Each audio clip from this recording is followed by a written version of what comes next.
জয় গুরু। খামখেয়ালি প্রাণ চ্যানেলে আপনাদের স্বাগত। আজ আমরা পড়ব মন্ত্রশক্তি প্রবাহে শ্রী শ্রী ঠাকুর কর্তৃক পিত্তশূল আরোগ্যকরণ। জয় গুরু। যে সময়ের কথা বলিতেছি সেই সময় শ্রী শ্রী ঠাকুর প্রায়ই মন্ত্রশক্তি প্রভাবে ফুটন্ত তপ্ত তৈলে পায়ের গোড়ালি নিমজ্জন করিয়া ওই পা রোগীর বেদনাক্রান্ত স্থানে প্রয়োগ করিয়া ধীরে ধীরে সঞ্চালিত করিয়া মন্ত্র ওড়াইতে থাকিতেন। এইভাবে 2-3 মিনিটেই বহু পুরাতন অম্ল ও পিত্তশূলের রোগী চিরতরে আরোগ্য করিতে আমরা দেখিয়াছি। ঠাকুরের প্রমুখাৎ শুনিয়াছি তাহার সন্ন্যাসগুরু শ্রী শ্রীমৎ সচ্চিদানন্দ সরস্বতী মহারাজের নিকট হইতে ঠাকুর এই মন্ত্র প্রাপ্ত হন। সচ্চিদানন্দ মহারাজ এই মন্ত্র প্রভাবে নাকি বহু অম্ল ও পিত্তশূলের রোগী নিরাময় করেন এবং পরিশেষে নিজে এই রোগাক্রান্ত হইয়া ভীষণ কষ্ট পাইতে থাকেন। ঠাকুর গুরুদেবের এইরূপ যন্ত্রণা দেখিয়া একদিন বলেন, ঠাকুর, তুমি বেদনায় এত কষ্ট পাইতেছ, আমায় ওই মন্ত্রটা শিখাইয়া দাও না কেন? আমি সেই মন্ত্র প্রভাবে তোমার ওই রোগ যন্ত্রণা বিদরিত করিয়া দিই। ইহা শুনিয়া সচ্চিদানন্দ মহারাজ বলিলেন, নিগমানন্দ, আমি তোমার গুরু, আমার দেহে পদপ্রয়োগ করিয়া তুমি ছাড়িতে পারিবে? গুরুদেবের মুখে এই কথা শুনিয়া ঠাকুর উত্তর করিলেন, ঠাকুর, তুমি এই ভীষণ রোগে আক্রান্ত হয়ে যে কষ্টভোগ করিতেছ তাহা আমি প্রত্যক্ষ দর্শন করিতেছি। তোমার দেহে আমার পদ সংযোগ করিয়া এই মন্ত্র দ্বারা ঝাড়িয়ে দিলে তুমি যদি এই ভীষণ বেদনা হইতে নিষ্কৃতি পাও, তবে এজন্য যদি আমায় অনন্ত নরক ভোগ করিতে হয় তাহাও আমি শিরোধার্য করিয়া লইতে প্রস্তুত।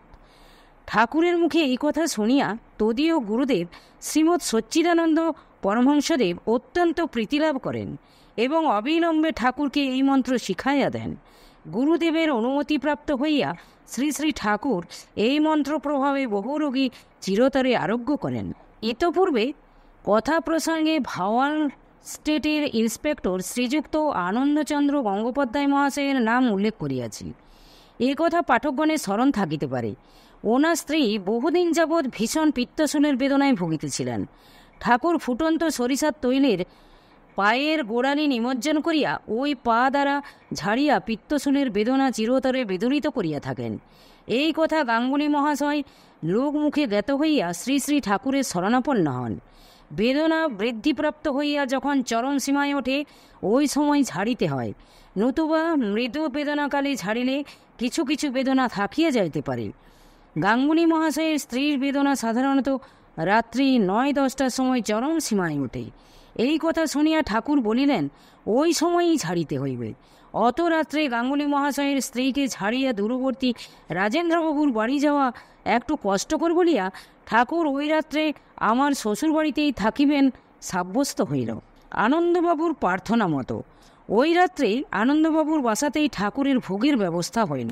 পূর্বোক্ত 2 দিন যে ঘরে ভৌতিক কাণ্ড ঘটে আমার শ্বশুরবাড়িতে থাকিতে হইলে সেই ঘরেই শ্রী শ্রী ঠাকুরের থাকিবার ব্যবস্থা হইত। সুতরাং এই দিন নদীর ধারে সান্ধ্য ভ্রমণের পর শ্রী শ্রী ঠাকুর এই ঘরে আসিয়া তাহার শয্যায় উপবেশন করিলেন। আমি ওই ঘরে বসিয়া তামাক সাজিতে লাগিলাম। সেই ঘরে বা তন্নিকটে তখন আর কেহ ছিল না। পূর্বে ক্রমান্বয়ে 3 দিন এই ঘরেই পূর্বোক্ত ঘটনাসমূহ ঘটিয়াছে এবং আজ রাত্রে ঠাকুর ওই ঘরেই থাকিবেন। সুতরাং এখনই ঠাকুরকে ওই কথাগুলি বলার প্রকৃষ্ট সময়।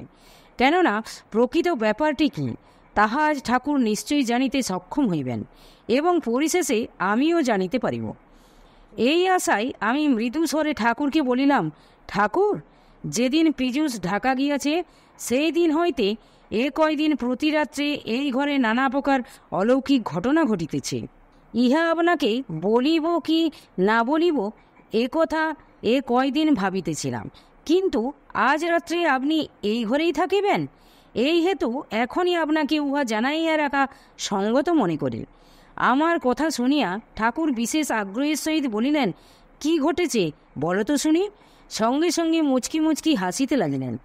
আমি প্রথম রাত্রের ঘটনা বিবৃত করিতে গিয়া যেই মাত্র সেই স্বপ্নের কথাটি বলিলাম তখন ঠাকুর বলিয়া উঠিলেন, হ্যাঁ গো, ওই গাছেই কিন্তু তার আড্ডা। এই কথা শুনিয়া আমি বেশ বুঝিতে পারিলাম এই ঘরে অনুষ্ঠিত সকল ঘটনার কথা ঠাকুর সম্পূর্ণই অবগত আছেন। এই সময় ঠাকুর বললেন, এবার তোমাদের এবারই আসার পর প্রথম দিন বৈকালে আমি যখন পায়খানার দিকে যাচ্ছিলাম, তুমি আমার আগে আগে গাড়ু হাতে করে যাচ্ছিলে। তখন হঠাৎ ওই সুপারি গাছের মাথার দিকে আমার নজর পড়ল। দেখলুম শ্রীমতী পা ঝুলিয়ে ওই ন্যাড়া সুপারি গাছের মাথায় বসে আছেন। ফিরবার সময় ওখানে আর দেখতে পায় নাই।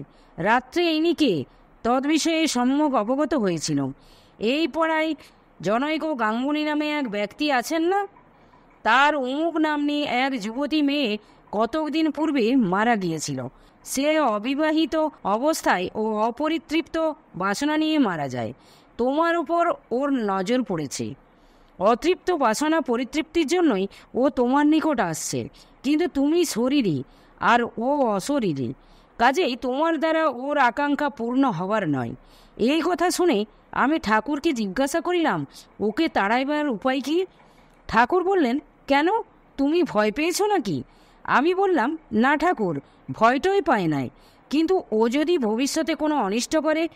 আমার কথা শুনে ঠাকুর আবার বললেন, ও এ বাড়ির আর কাহারও দৃষ্টিগোচর হবে না, কেননা ও অশরীরী বা সূক্ষ্ম দেহধারী।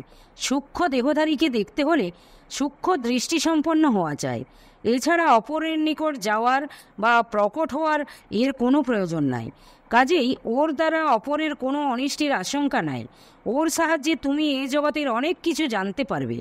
তোমরা শুনলে ভয় পাবে মনে করে ওর কথা এ পর্যন্ত আমি তোমাদের কাহারও কাছে প্রকাশ করি নাই। পাঠক পাঠিকাগণের কৌতূহল নিবারণের জন্য আমি বলিতেছি, এই অশরীরী আত্মা অতঃপর অনেক দিন পর্যন্ত আমার অনুসরণ করিয়াছিল এবং এমনকি ঢাকা প্রভৃতি অন্যান্য দূরবর্তী স্থানেও আমার অনুগমন করিয়াছে। ইহার দ্বারা আমি আমার পরলোকগত কোনো কোনো আত্মীয়ের সন্ধান এবং সুদর্শনও পাইয়াছি। ঠাকুরের সঙ্গে পূর্বোক্ত কথোপকথনের 2-1 দিন পর যজ্ঞেশ্বরদা, কামাখ্যা দাদা এবং মহাদেবপুর হইতে শ্রীযুক্ত অতুলদা প্রভৃতি ভক্তগণ শ্রী শ্রী ঠাকুরের দর্শনাভিলাষী হইয়া ফুলবাড়িয়া আসেন। এই সময় একদিন সন্ধ্যার পর কীর্তনকালে শ্রী শ্রী ঠাকুরের ভাবাবেশ হয়। এই সময় ক্ষণকালের জন্য আমাকে অন্যত্র যাইতে হইয়াছিল। সমাধি অবস্থায় ঠাকুর নিপেন নিপেন বলে ডাকতে থাকেন। ইহা শুনিয়া কে একজন দৌড়িয়া আসিয়া আমায় বলিল, ঠাকুর আপনাকে ডাকছেন, শীঘ্র আসুন। ঠাকুরকে তখন কীর্তনের স্থান হইতে পূর্বোক্ত ওই ঘরে আনা হয়েছে। আমাকে দেখেই ঠাকুর বললেন, নিপেন, আমার চিমটেটা নিয়ে আয় তো, বেটিকে মজা দেখিয়ে দিই। বিষয়টি অন্যে বুঝতে না পারলেও আমার বুঝতে দেরি হলো না। বুঝতে পারলাম ওই আত্মিকটি তখন ওই ঘরে এসেছিল।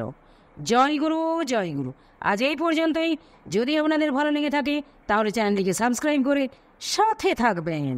জয় গুরু, জয় গুরু।